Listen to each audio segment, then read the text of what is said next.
Republicans ramping up their battle against California Governor Gavin Newsoms' vote-by-mail executive order, calling it a, quote, brazen power grab in a new lawsuit.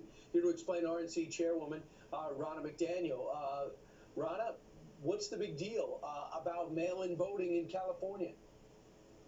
It is an absolute brazen power grab, and beyond that, Brian, it will inject chaos into the election process in California. So what he's talking about is just sending ballots directly to registered voters. In LA County alone, there are 1.5 million more registered voters than there are adults in the state because California never cleans up their voter rolls.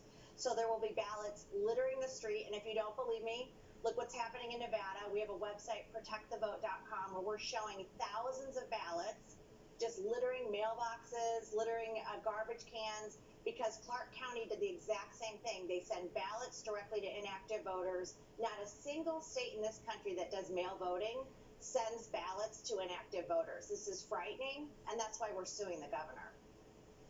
Here's what the state says. The Secretary of State says this lawsuit is just another part of Trump's political smear campaign against voting by mail. We will not let the virus be exploited for voter suppression.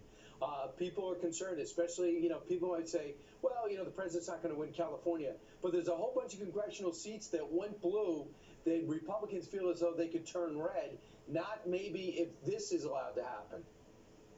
So it's so hypocritical for Democrats to say that. They are using coronavirus to try and upend all the safeguards to election integrity. They filed over a dozen lawsuits in this country to get rid of things like signature verification. How does that matter with coronavirus? We should have signature verification. They want to expand ballot harvesting with strangers going door to door and touching each other and grabbing each other's hands, sending ballots to inactive voters. All they're trying to do is inject chaos into this election, and that's why the RNC has intervened in over a dozen lawsuits. Ronna, one thing that's occupying a lot of your time, and the president made it clear